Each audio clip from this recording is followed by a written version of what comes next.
Welcome to Gentle Restorative. My name is Sandra, and for this class, we are starting on our backs. So go ahead and lay down.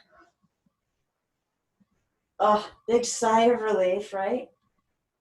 And just feel the body releasing into the earth, almost as though the earth rises to hold you, to cradle you and support you. Start to deepen the breath, not completely yet, just slightly deeper than natural. Feel where that air is moving, where it's releasing from.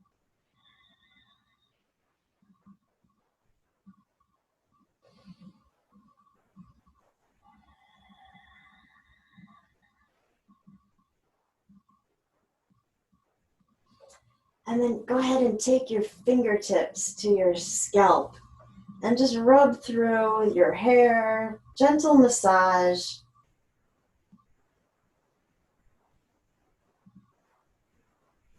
You might want to help lift the head up a little bit, stretch out the back of the neck.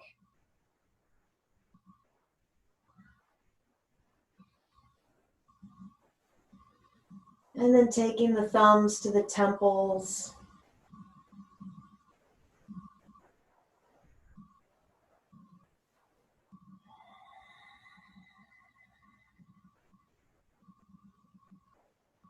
And then kind of right to where the third eye is, just where the bridge of the nose stops and starts to move up between the eyebrows. That's a great acupressure point. So just gently push down right there.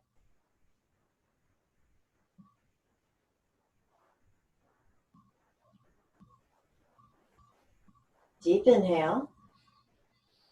And as you exhale, just release the arms back down.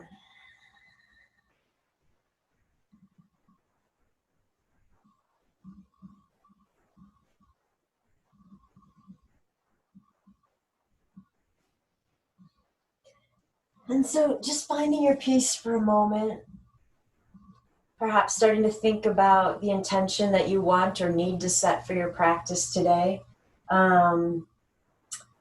Today's theme is about a poem called The Layers.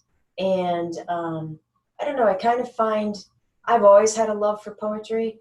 So I kind of find that when I am depleted or stressed out, I kind of turn toward some poems that have a message of whatever it is I need to hear. And so I stumbled across this poem, and yeah, I think it's a good representation and analogy for what is happening in our world right now. And what I love about, using the analogies is that I don't want it just to relate to what's going on externally. I want you to find something in it that relates internally so that perhaps it's a seed of change. It's a revelation. It's a little prod, if you will.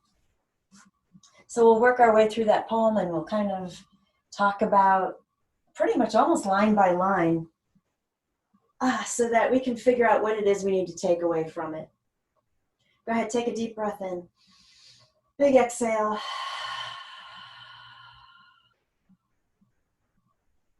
And then bringing the palms together, take the hands to Ajna, third eye chakra.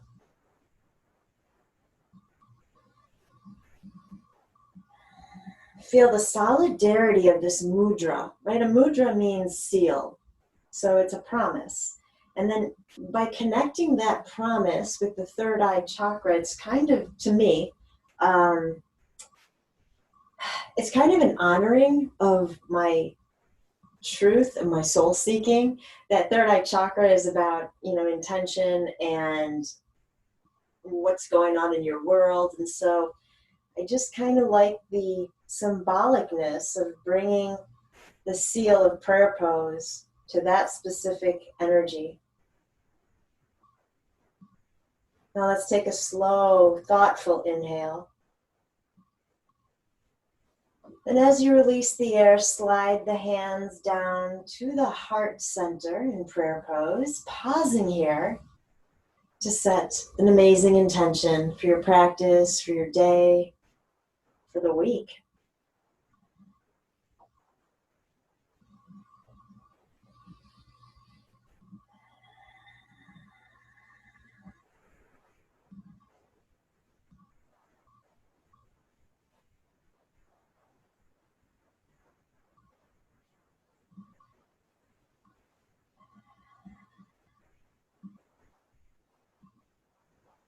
And when you're done, we'll release the hands. Let's go ahead and bend the knees, setting the feet on the mat for a moment. Kind of shift a little bit, pull the low back down, allow the hips to move forward and up, and then we'll draw the knees into the heart.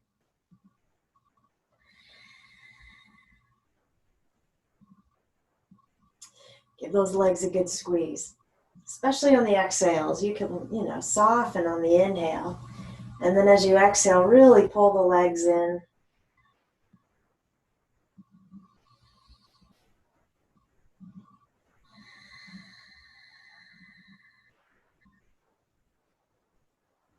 And then I'm just going to let my arms drop away as the knees come on down to the left side. And then, if it's okay with your neck, go ahead and turn your head to look over that right shoulder. And if you want to, you could bring the right hand or fingers to come rest on the left temple, just to kind of weight the head down a little bit more, stretch out the muscles in the neck.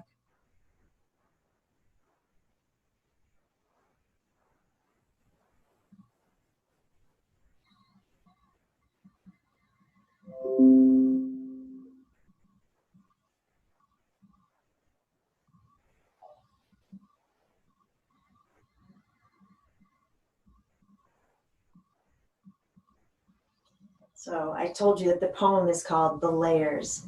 A little bit interesting and, of course, non-coincidental, I suppose, that in the past week we've talked about the 5 koshas, which are layers going from the physical body through the energy body, right, all the way to bliss, ananda. And so start to imagine what you suppose this poem might be about. Do you suppose that the layers in the poem are going to be easily decipherable, or do you think there's going to be some hidden meaning we have to untangle? And just kind of thinking about the layers in your life and in your world, especially with people you know or you've been hanging out with, or relationships. Let's take a deep breath here. And then just release that right arm. Slowly bring the knees to center. I'm going to need to move my props out of the way here first. When you're ready, drop the knees to the right. Let the head turn to the left. And then again, if you want to, you can bring the left hand to the right temple, just gently pulling the head down a little bit more.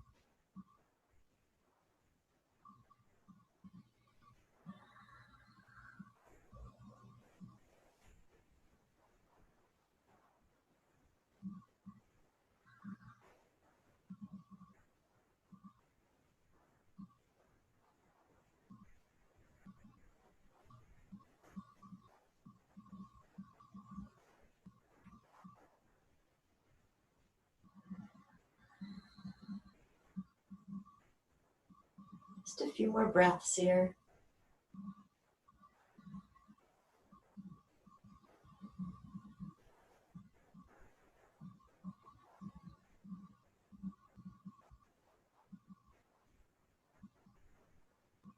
And then you'll release that left arm. Pull the knees back up to center. And let's go ahead and set the feet down on the mat. I'm going to slide my arms in, especially my elbows are going to be my leverage here. I want to just lift the head first, and then very gently push the elbows in the ground to make my way back up.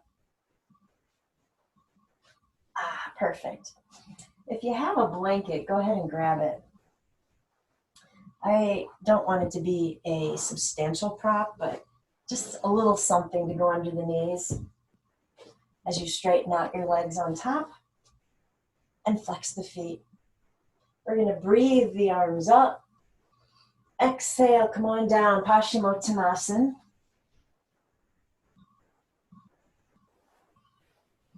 And just settle into your space. If any part of this doesn't feel right, make some changes. I want you to be completely content and happy in your restorative poses tonight, especially so that the mind is free to explore this poem, and it doesn't have to worry about the physical body and certain stretches.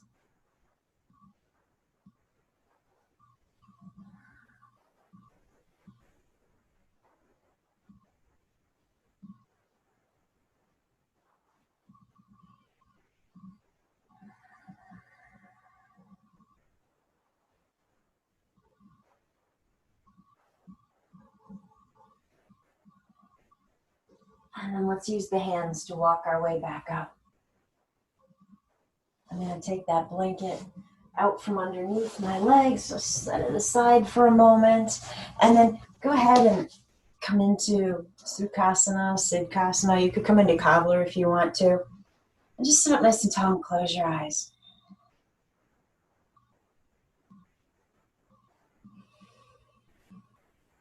I want to switch the focus to the breath. So, starting to deepen that breath using the full lung in capacity. If you want to switch to Ujjayi breath, that's totally fine. If you're happy where you're at, that's good too.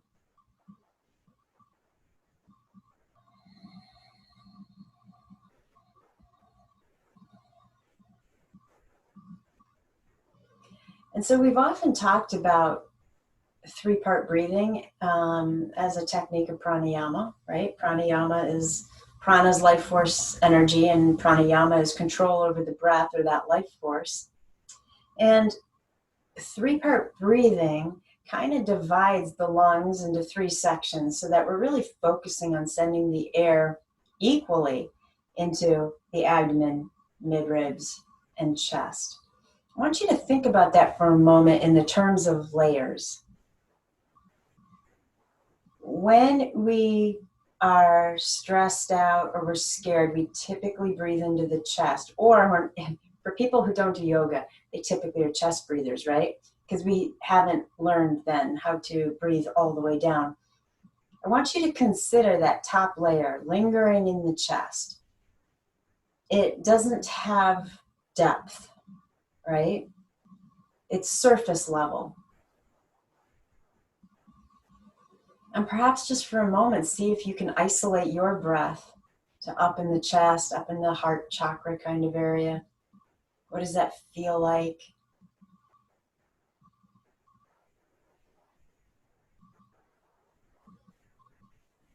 It, to me, feels a little bit stifling.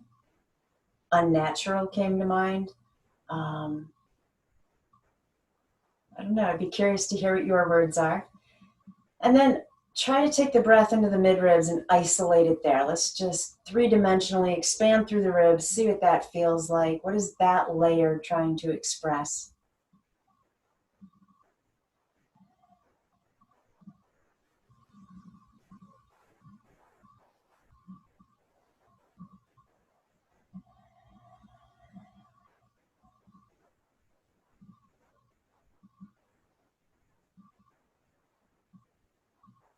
And then switch one more time.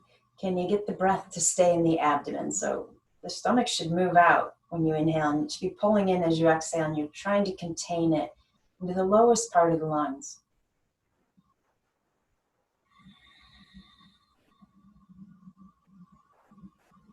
Do you notice how much, well, the word I was going to use is deeper. Of course it's deeper, but I guess in more of a symbolic sense. Do you notice how much deeper that breath feels than when you're breathing into the chest? There is definitely a difference. Maybe come up with your own word for that and hang on to it.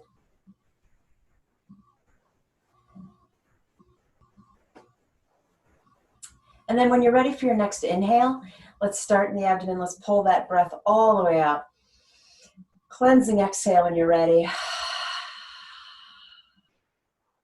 Perfect. And then let's come on over into table here. We'll come back to talking about that breath as soon as we dive in to this poem. Soon, I promise, soon. Inhale, cow. Exhale, take it to cat. Come back to a neutral spine. Walk the hands forward a handprint so we can find modified plank. And then gently come on down, chaturanga. Roll the shoulders back and down, baby cobra. Just focus on the breath here. Feel how the inhale lifts you a little higher into cobra, even though we're not intentionally trying to lift higher. And then as you exhale, there's this beautiful settling into the pose, into the upper ribs.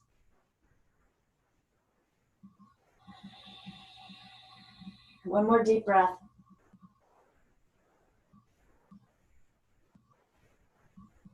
And then coming all the way down, will you find gecko on the left side of the body? Left knee, left elbow, both slide out at 90 degrees. Right arm's a pillow for the head. And then focus on, can you push the left leg out away from you just a little more? This is a hip opening pose, so we're trying to get that left hip to come down just a little bit lower, if that's okay with the body. And then close your eyes, and I'll start you off on this poem.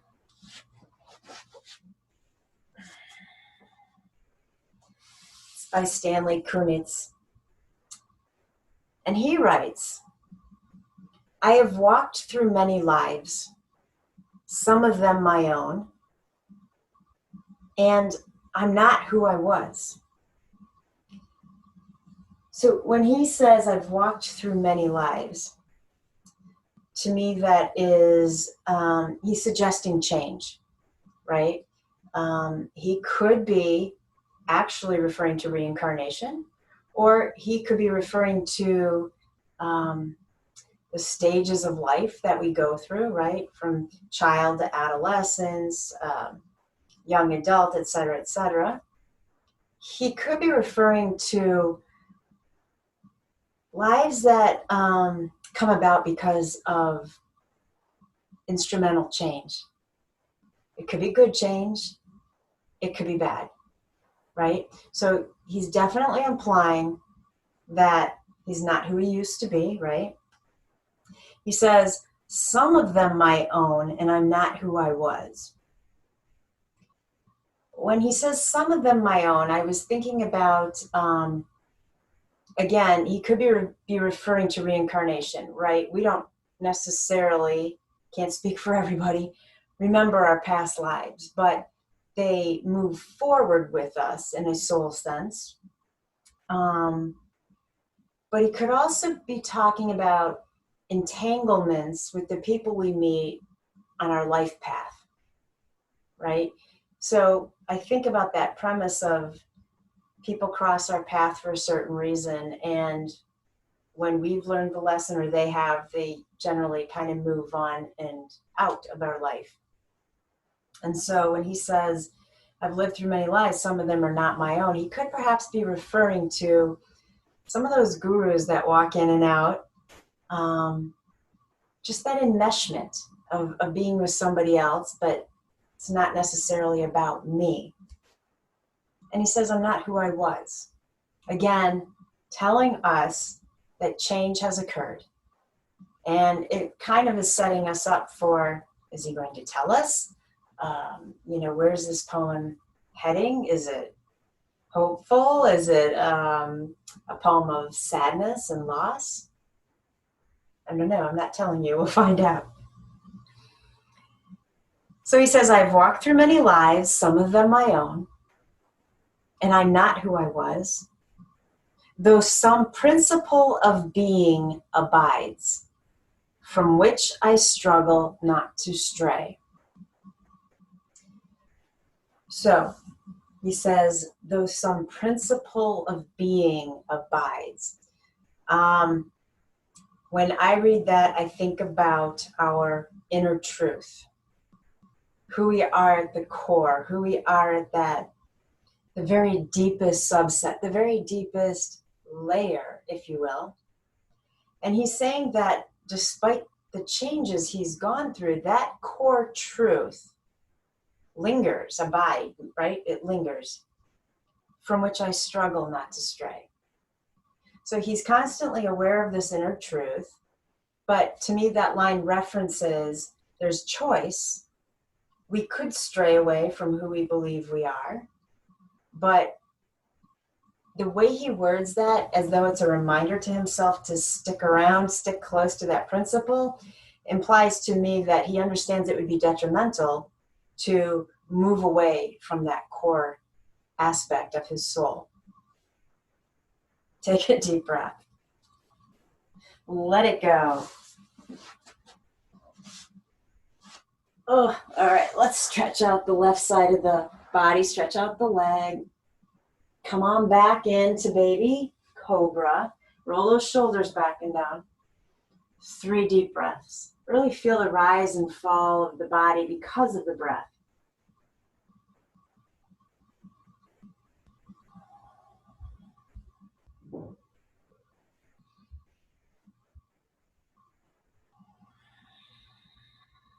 And then release all the way down and take gecko to the right side. Right arm and knee sliding out, both bent at 90 degrees. And then can you push that right hip down just a little bit more? And close your eyes.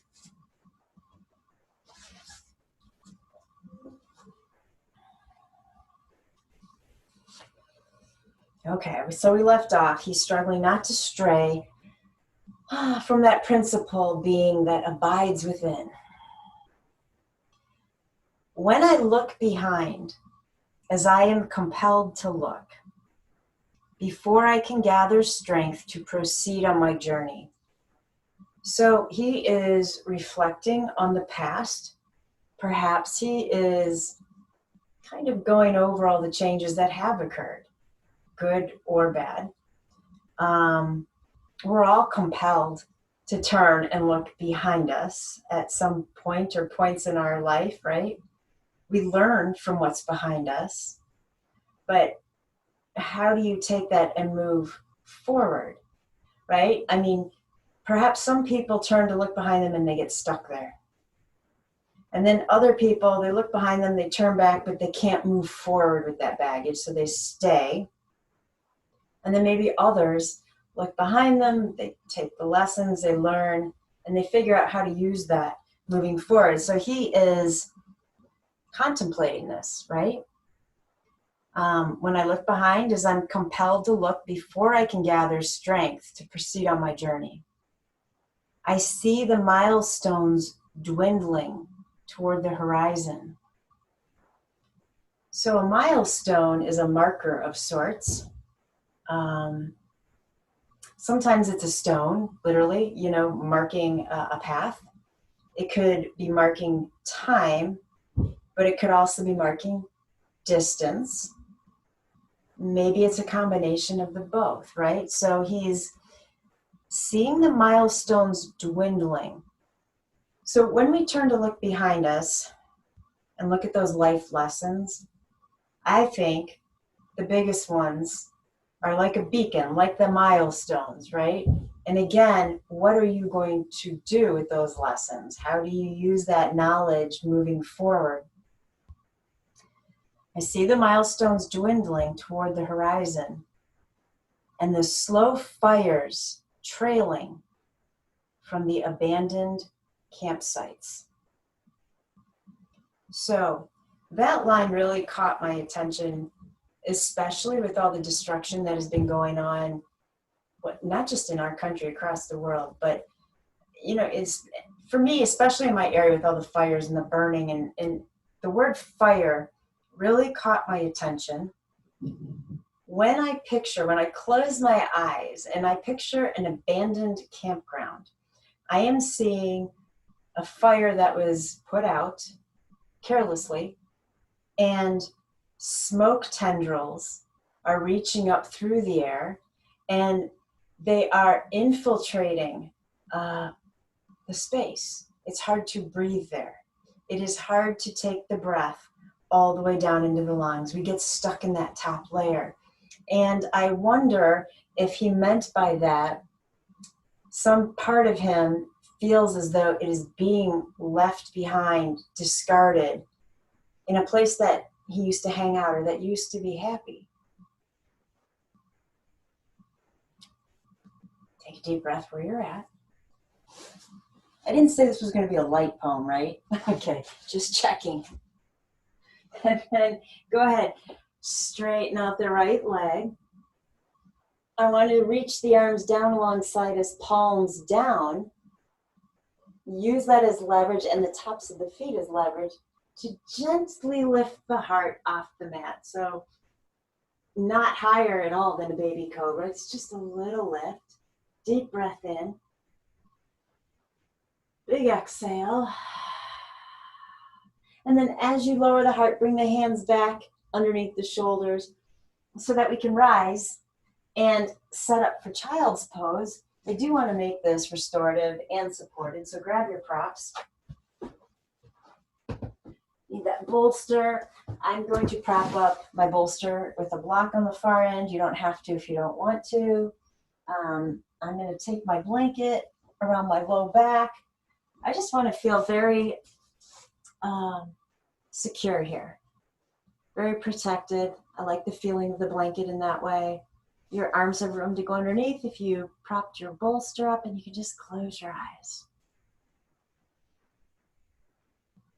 So what are some of those deserted campground milestones in your world?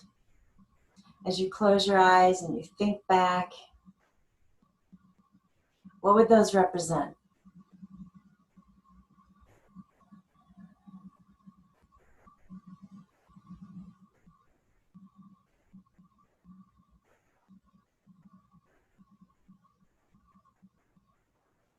I do kind of feel compelled to tell you this is not really a sad poem. Yes, it's about loss, but it's primarily about change and what comes from change. So bear with me. We're halfway through.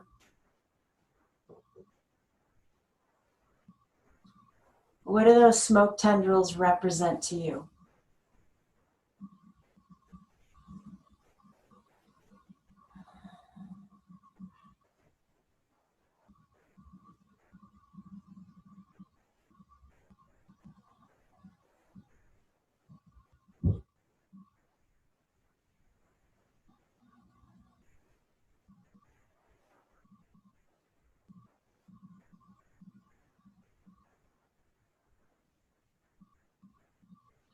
So although I already described how I see that smoke as stifling, I also see it as, we've talked about Shiva, we've talked about creation versus destruction, we talked about that in the Nataraja theme with the statue. I see the dying fire as a way to move forward, as an instigator of change. Something has been destroyed, the fire. But from that, something else has to be created.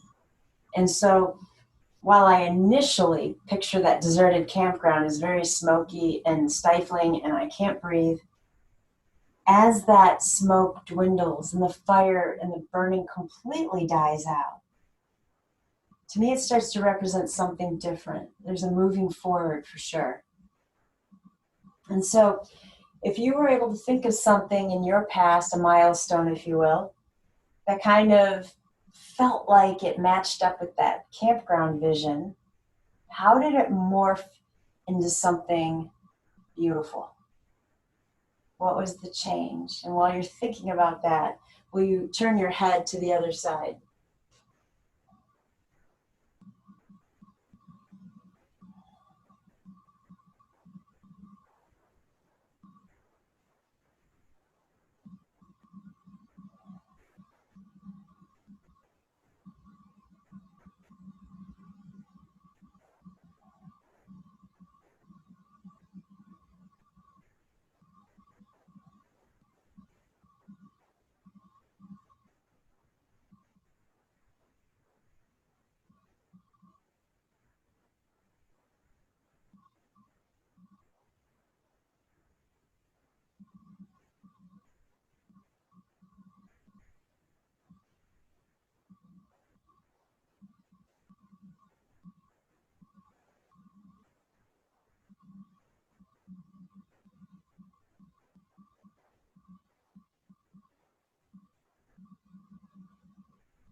When you're ready, just go ahead and lift the head slightly. What I want to do is take the block out from underneath the bolster, send it off in the distance. You can either slide your bolster out and move that aside too, or take it with you if you want to. We're coming into twisted child's pose to the left. So if you want to take your bolster with you, just kind of drag it over and drape yourself over it. And if you don't want it, just reach the arms out over that left leg.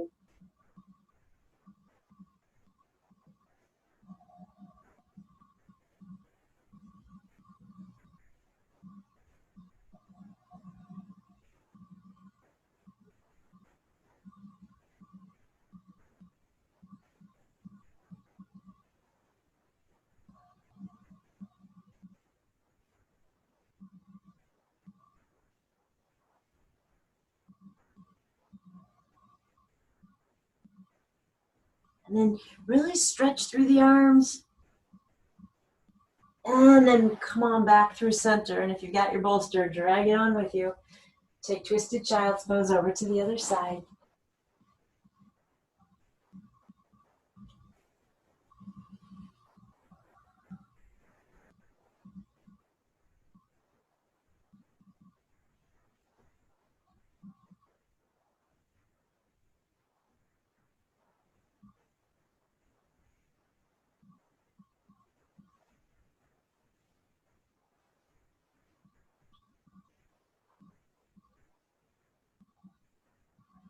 All right, stretch the arms way out. And then come on back through center. We'll keep that bolster or slide it back over to the mat. I'm going to take my block, put it on top of the bolster. Who knows if we need it? We're about to find out. And then if you have the blanket on your low back, go ahead and set it aside. So from here, I want to come back up into table.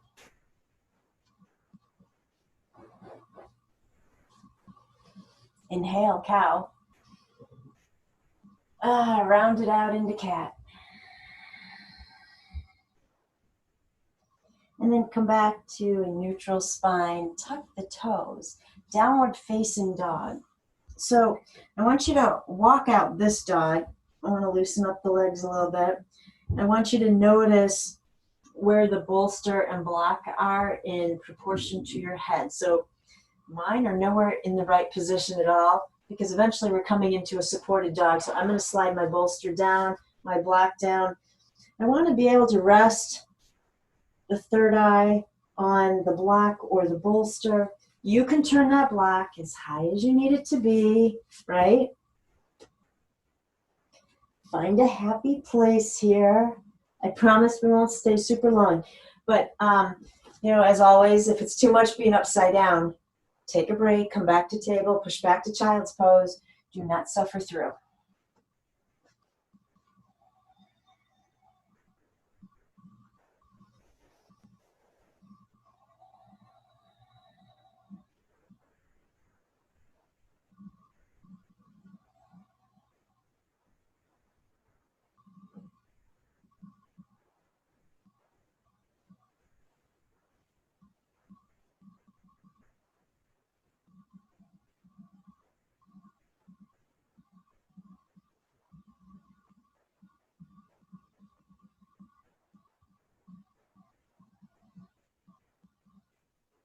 Okay, one more breath.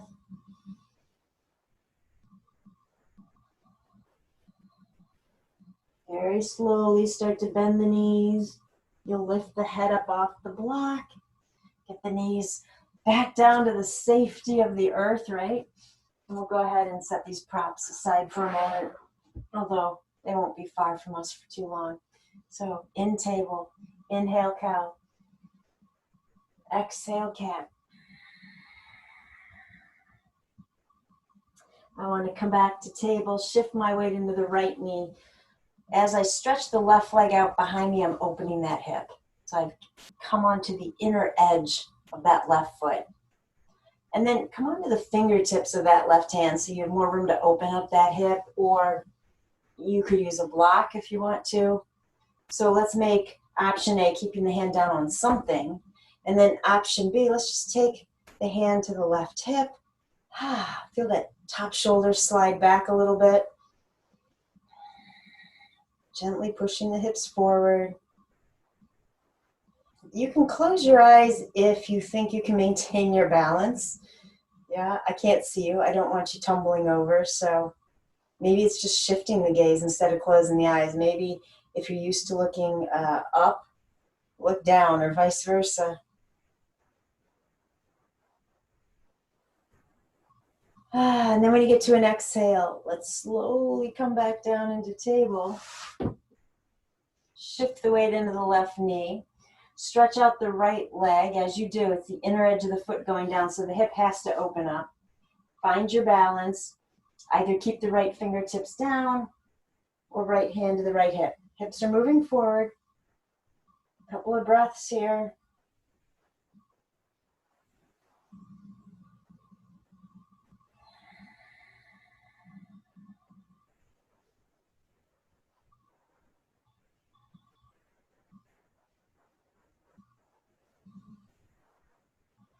On your next exhale, go ahead and release back into table. Perfect. And then go ahead, and if you still have props in front of you, set them aside. We're just sitting back so we can get our legs out from underneath of us and scooch back to the middle of the mat. So this time, we're extending the legs without a prop underneath. Unless you want one, then you should absolutely add it. Flex the feet. Breathe the arms up again. Pause to lengthen, and now let's see about coming down into our fold.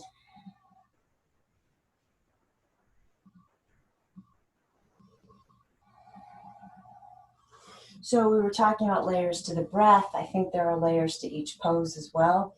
That's what's getting us into the pose, how we settle into it, and then the exit, the transition, right? Can you go a little deeper here?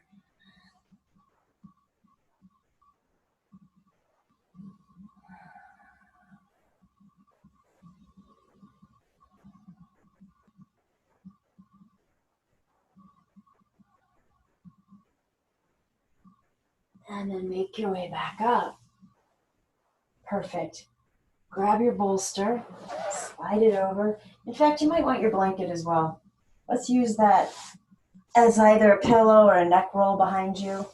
We're going to come into, but as I say that, don't make this a super high pillow. We're coming into supported bridge. I don't really want your neck elevated too much.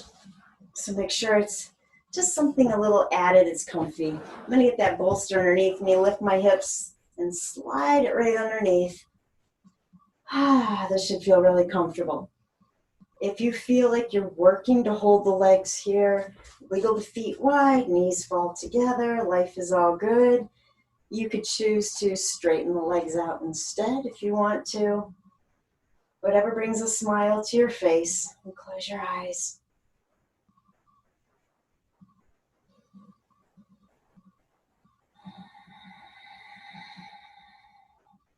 All right, well, I guess it's my job to come back up and continue with the poem. That felt really good down there. Okay, we left off with the abandoned campsites. So he says, I see the milestones dwindling toward the horizon and the slow fires trailing from the abandoned campsites, over which scavenger angels wheel on heavy wings. That's a tough line, right? Scavenger angels. So a scavenger is usually an animal or a bird, right? That goes through refuse, dead material, stuff that's been left behind. And so when he says scavenger angels, I just feel like there's a weight to those angels that they've gone back to pick up out of those abandoned campsites the important things that got left behind, the important things that should move forward. Oh, I have made myself a tribe out of my true affections, and my tribe is scattered. I should tell you that's the only exclamation point in the poem. I have made myself a tribe. Usually when we reference a tribe. We're talking about a community of people that we have something in common with. And he's made his tribe out of true affections. So there are bonds there, as there well should be. But then he says, and my tribe is scattered, exclamation point. So I feel like we've lost connection. I'm not sure where some of my tribe have ended up. I'm not sure if they're alive or if they've passed. I don't know, from that sentence, I feel a little bit alone. I don't know where everybody went. How shall the heart be reconciled to its feast of losses? So that is a question of pondering. I feel like he's turned back again, right? He's asking, how do I even move forward? How does my heart make peace with leaving the losses behind? I think it's kind of maybe how some people feel when someone passes on and they feel like they shouldn't be happy. They don't have the right to be happy. They shouldn't move on. They can't move on. It wouldn't be fair. So he's pondering that. He's asking this question, how do you reconcile the heart? In a rising wind, the manic dust of my friends, those who fell along the way, bitterly sting my face. So again, we're referencing loss. When he says the manic dust of my friends, he definitely could be talking about people who have passed on. He says they've fallen along the way, but that could also mean he has fallen away from them. They've lost their connection. They've perhaps gone in different paths. But he's stuck here for a moment because he's still thinking about, what do I do? How do I move forward when other members of my tribe haven't moved forward with me? And then he says, yet I turn,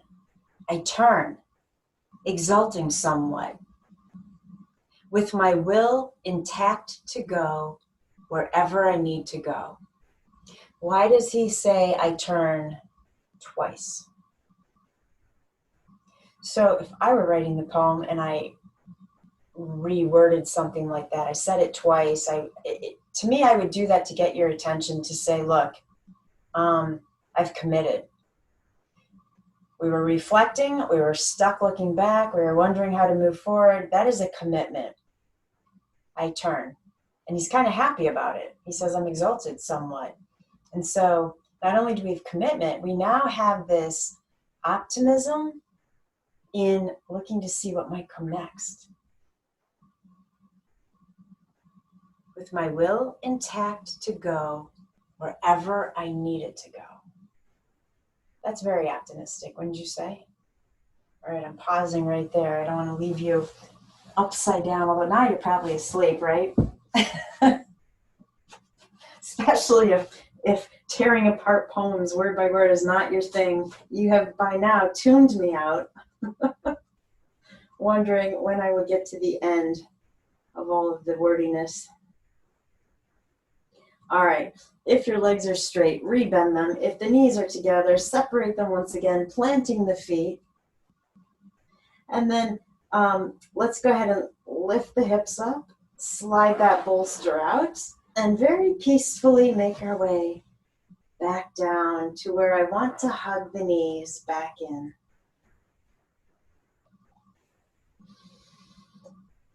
Feel the spine flattening out against your mat. You can rock this out a little bit if you want.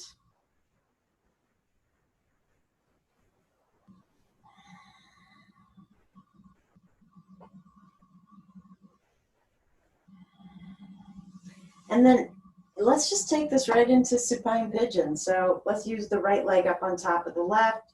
You can set that left foot back down first if it makes life easier, or just do a quick maneuver there in midair.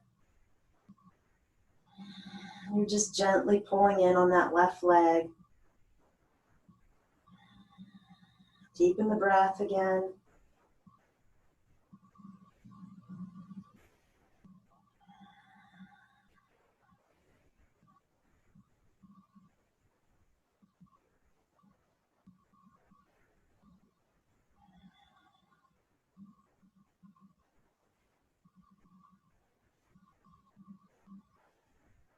And then gently set the left foot down. We're going to keep the right leg exactly where it is.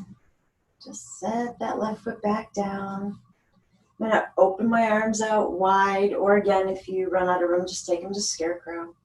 And then my legs are dropping to the left. That right foot wants to come down and find the ground. So go ahead and tip.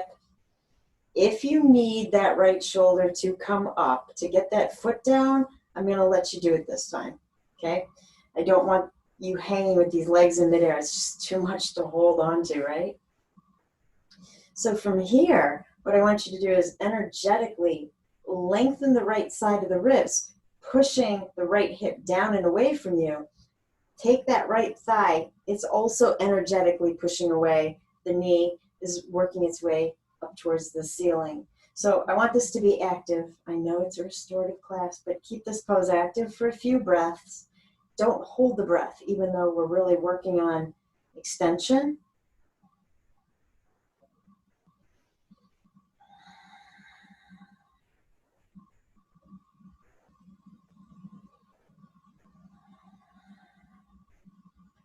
One more inhale.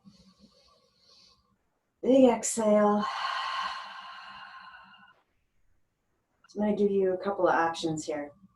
You could either take the right knee and just let it drop down towards you. That's going to be a pretty intense twist because this leg is up really high. So if you want to, you could take that leg. You could even back it off as far as resting on top of the bottom leg. Or I'm going to give you option C. If you want to, once you've dropped that knee, lift the left knee, slide the right foot underneath, and you'll end up in Garudasana, eagle legs, with the legs kind of in a little bind. So you decide what's best for you. Pick the place that makes you happy, and then close your eyes.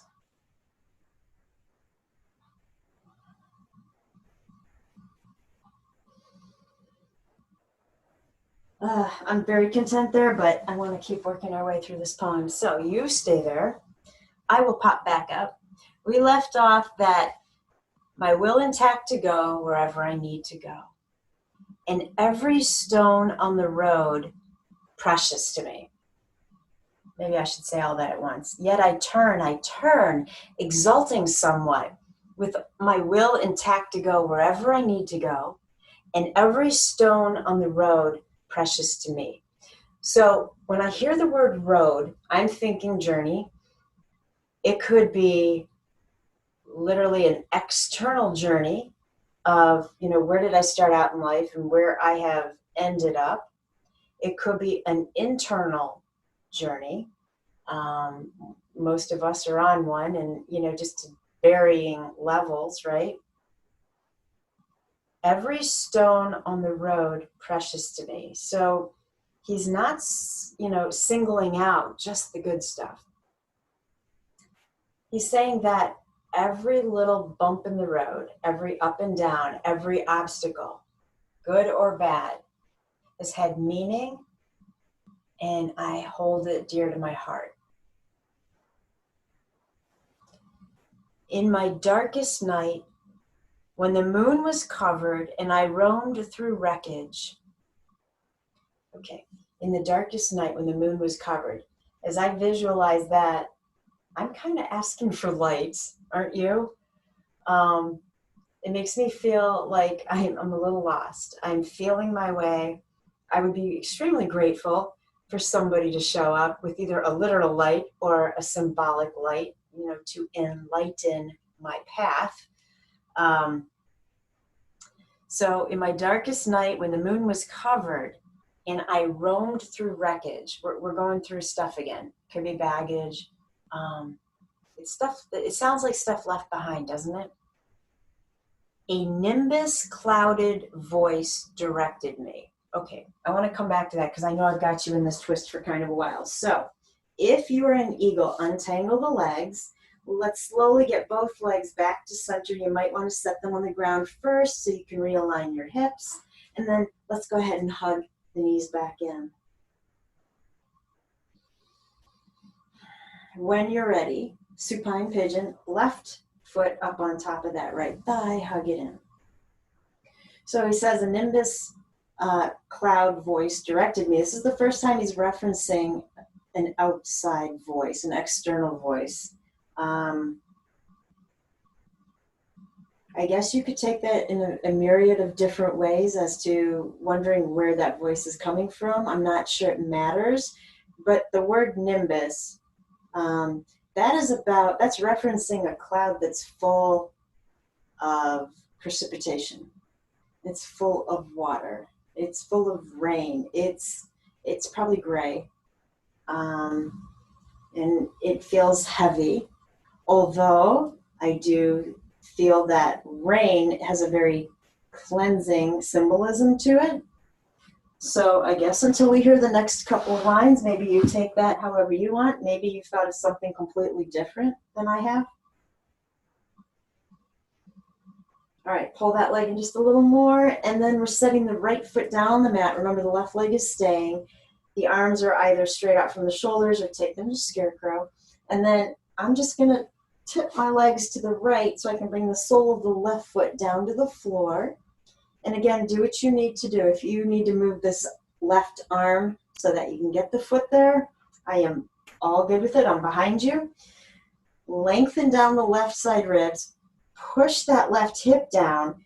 Push the left leg away, not physically with your hand, but energetically get it to move in that direction, and hold it there as you soften the breath.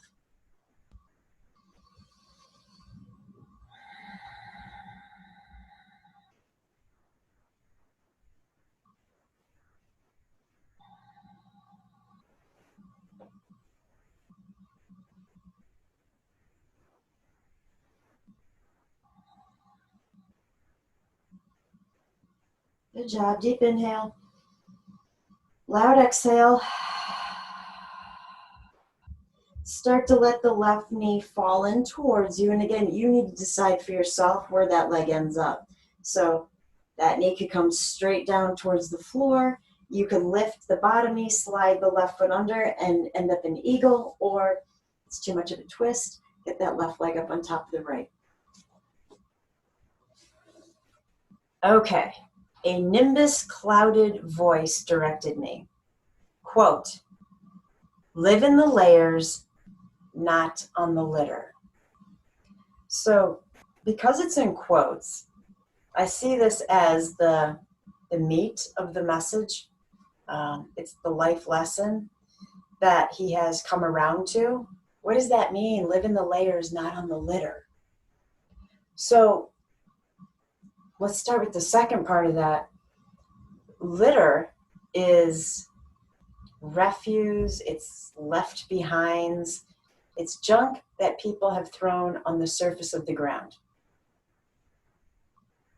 If we are staying on that surface, there's really nowhere to go. It's kind of like the koshas. I mean, are you only going to focus on the external layer, the physical body? Are you going to ignore the other 4 layers that work their way in deeper? Should you ignore the other 4, you really throw off the balance of the physical body's layer. So I read that sentence, and to me, it's about going deeper within the self. Live within the layers. To me, that is a reference back to the principle of being that he talked about, which I interpret as one's inner truth. Live in the layers, not on the litter. Though I lack the art to decipher it. So there might be some ignorance, right? We're just not really educated as to what this all means, perhaps. No doubt the next chapter in my book of transformations is already written. I'm not done with my changes. He is saying that he knows there's more change to come. To me, this is a reference to how cyclical life is. To me, when I read this poem, it was offering hope about looking beyond the destruction that is occurring in our external world right now to knowing that those fire tendrils will be put out. And change is already forming. I don't know what the change is, as he doesn't either. And, part of that, I guess I'm putting ignorance in quotes, is that we can't see the future, right? In this poem, he's only looked behind him. We can look ahead, but we don't know what's coming. We can just say blindly that we know there's change, and that's the next chapter of the book. We don't want to go back to what came prior. We need this evolution to occur. And, again, as I'm telling you that I read this and it made sense to me with the external world, I want you to figure out how it applies to your internal world. Where's change going on for you inside? Where do you need it to occur? What fires do you need to put out? Dance in the ashes. Okay, untangle those legs if they're in Garudasana. Bring the knees back in. Hug them close. And just let go. Close your eyes.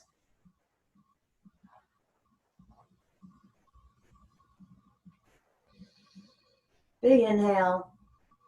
Really loud exhale. Let's set that left foot down on the mat for a moment. Stretch the right leg up to the ceiling. Go ahead and grab on behind the thigh if you want, or use your strap.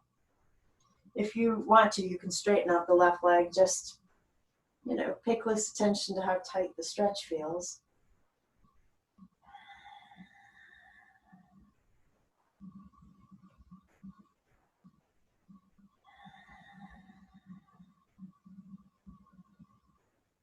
And then let's slowly switch.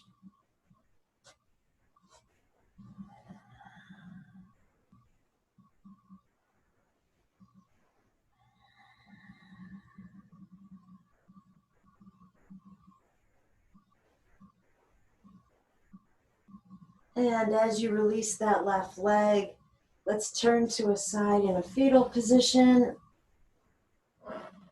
We're only here long enough to figure out where all of our fabulous props are.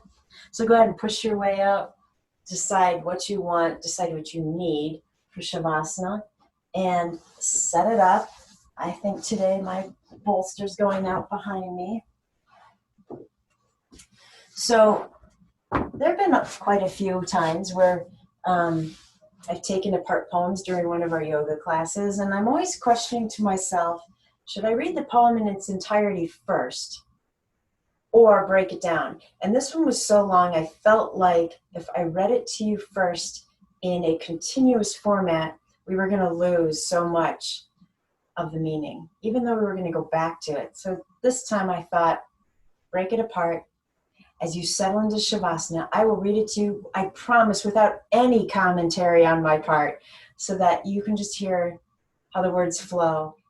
And I don't know, maybe something will come to you in Shavasana about what kind of a seed that plants for you in those internal layers. So lay back, get super comfortable, close your eyes. I want you to take a huge breath in through the nose, hold it. Big exhale.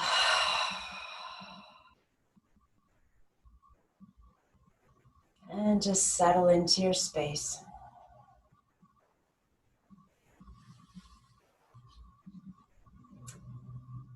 I have walked through many lives, some of them my own, and I'm not who I was. Though some principle of being abides from which I struggle not to stray.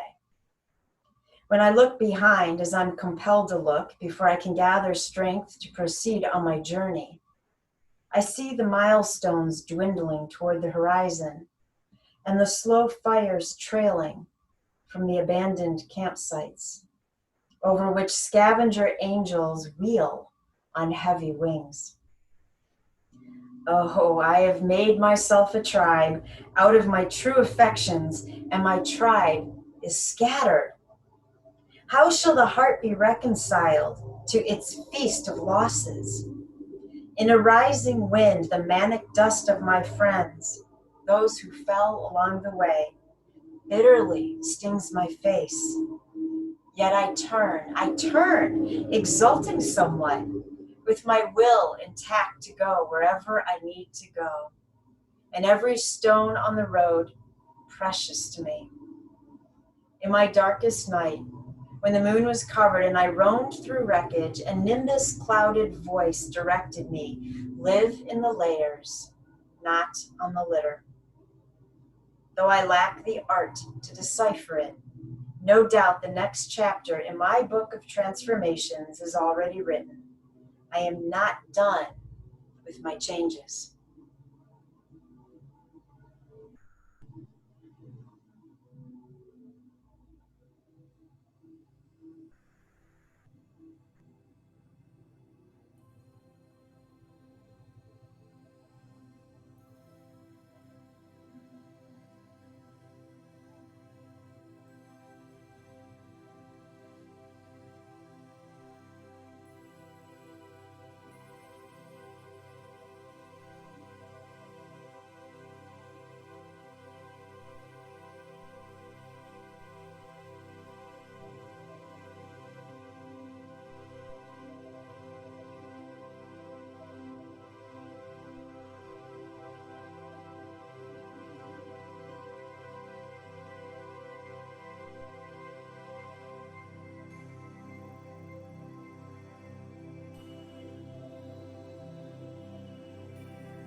Begin to explore the layers of your breath.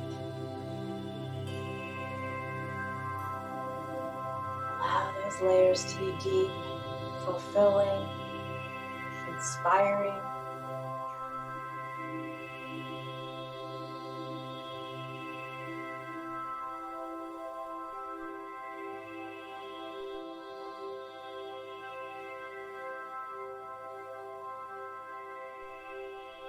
Add a soft smile to your face, allowing the expectation and the knowledge that change is inevitable, that we can have hope for that change being positive and uplifting to all.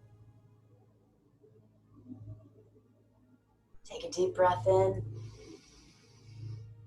let it go.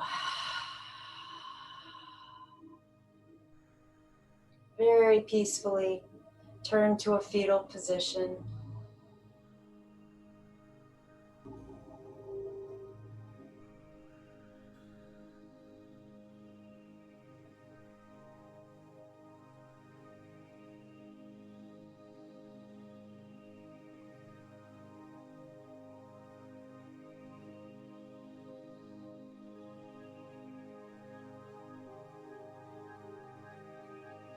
And then gently, I was going to make up a word, gently push your way back up.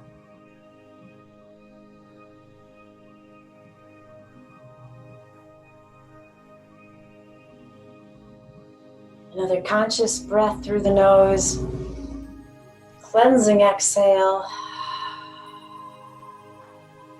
And then take the arms all the way up. Bring the palms together, pause here again. Feel the mudra, the seal of intention between your hands. Inhale again, lengthen, reach, and then exhale. Bring the hands to ajna, the third eye.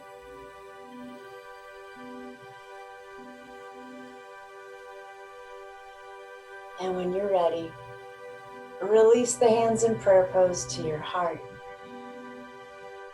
The light in me bows to the light in you.